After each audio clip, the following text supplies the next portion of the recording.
आज अम्बेडकर को इस तरह से मक्खी की तरह निकालने की बात आज भारतीय जनता पार्टी का नेता कहता हो, गृह मंत्री कहता हो, यह दुर्भाग्यपूर्ण बात है। कांग्रेस भी अगर अम्बेडकर के प्रति आज घड़ियाली आंसू बहा रही है, लेकिन अम्बेडकर को भारत रत्न कब मिला? 1991 में मिला। कब मिला? जब बीपी सिंह की सरकार थी। इतने दिनों तक कांग्रेस की सरकार थी तो अम्बेडकर को याद नहीं आई। अमित शाह जी के बयान कोई अचानक नहीं है।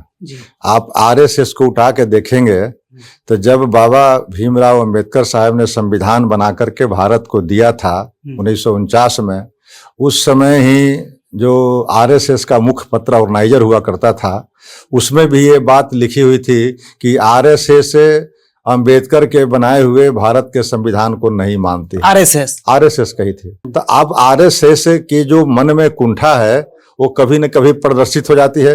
उसी का परिणाम है ना कि आरएसएस 1925 में बनी और 2014 तक उसके हेडक्वार्टर नागपुर में भारत के तिरंगा झंडा नहीं फहराया गया। तो अम्बेडकर के प्रति लोकसभा के सदन में इस तरह का अगर अमित शाह गृह मंत्री होकर के बयान देते हैं तो इसका मतलब भारतीय संविधान के वो पालन करने से ही करते हैं, तौबा करते हैं। संसद भवन में केंद्रीय मंत्री अमित शाह अंबेडकर एक फैशन बन गया है। अरे भगवान भगवान करिए, 7 जन्म तक स्वर्ग मिलेगा, ऐसा जो है केंद्रीय मंत्री अमित शाह का बयान है। उसके बाद लगातार राजनीतिक सियासत तेज हो गई है। अभी हमारे साथ बातचीत करने के लिए पूर्व एमएलसी रामबली सिंह चंद्रवंशी जी हैं। सर, कैसे देखते हैं अमित शाह के इस बयान को?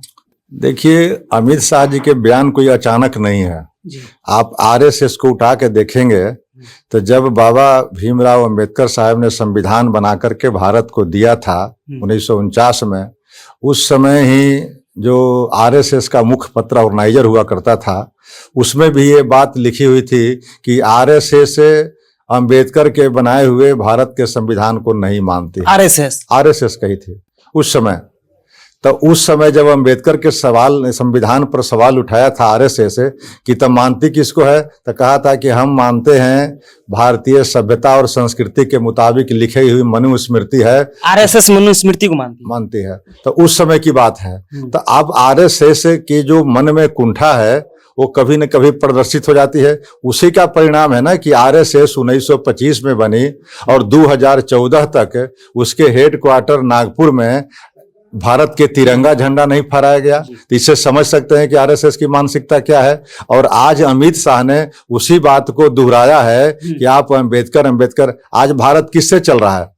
अंबेडकर के संविधान से चल रहा है। तो भारत के संविधान के आर्किटेक्ट कोई था तो वो अंबेडकर थे। तो अंबेडकर के प्रति लोकसभा के सदन में इस तरह का अगर अमित शाह गृह मंत्री होकर के बयान देते हैं तो इसका मतलब भारतीय संविधान के वो पालन करने से ही करते हैं, तौबा करते हैं। या अंबेडकर के प्रति घृणा दिखाने का मतलब क्या है कि अंबेडकर कहते हो, उससे अच्छा है कि राम का नाम लेते तो 9 जन्मों का स्वर्ग मिल जाता। ये क्या सी बात है भाई?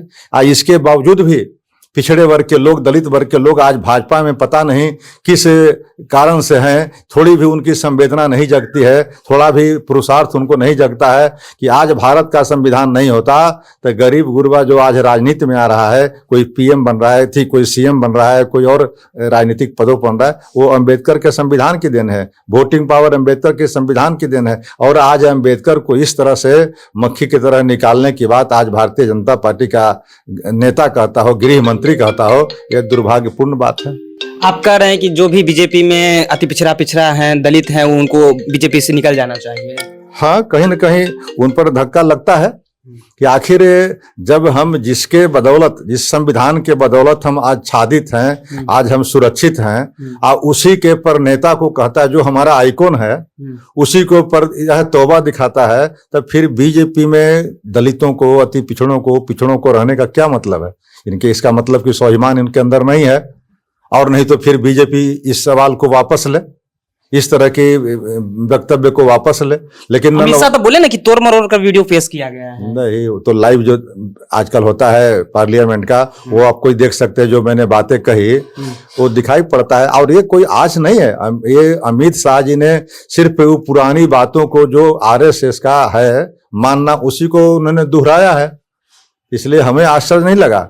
आश्चर्य उन पर लगता है कि जो व्यक्तिगत हितों के स्वार्थ के लिए भाजपा में जा करके अपना उल्लू सीधा कर रहे हैं और इनके बहुजनों के हितों का वो उपेक्षा कर रहे हैं। वो तो कह रहे हैं कि विपक्ष वाले सिर्फ अंबेडकर अंबेडकर करते हैं, अंबेडकर का सम्मान तो बीजेपी वाले ने दिया है, कांग्रेस वाले तो सिर्फ अंबेडकर अंबेडकर करते तो हैं। आखिर ये काम अगर बीजेपी नहीं करती तो ये वोट बैंक इतना कहां से बना होता? कुछ लोगों को ठगने के लिए इस तरह का हथकंडे अपनाती है। लेकिन बीजेपी की आंतरिक मंशा क्या है ये समझना पड़ेगा। अगर बीजेपी अंबेडकर को अगर मानती है, अंबेडकर को तो माला पहनाती है, अंबेडकर की जयंती करती है, लेकिन क्या करती है बीजेपी को कांग्रेस भी जो कर रही है उसको भी मैं अच्छा नहीं मानता हूं।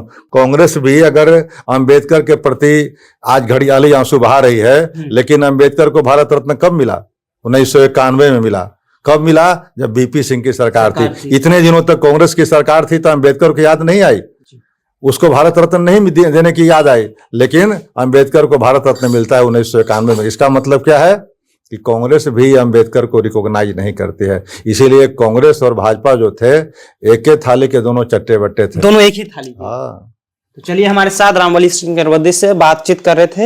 हमने तमाम मुद्दे पर बातचीत किया है, जिस तरह से अंबेडकर को लेकर के अभी सियासत तेज है, लगातार पक्ष विपक्ष दोनों हमलावर है, तमाम मुद्दे पर बातचीत कर रहे थे। आपकी क्या प्रतिक्रिया है? अपनी प्रतिक्रिया नीचे कमेंट बॉक्स में रखेगा। आप देख रहे थे जनता जंक्शन। बहुत बहुत धन्यवाद।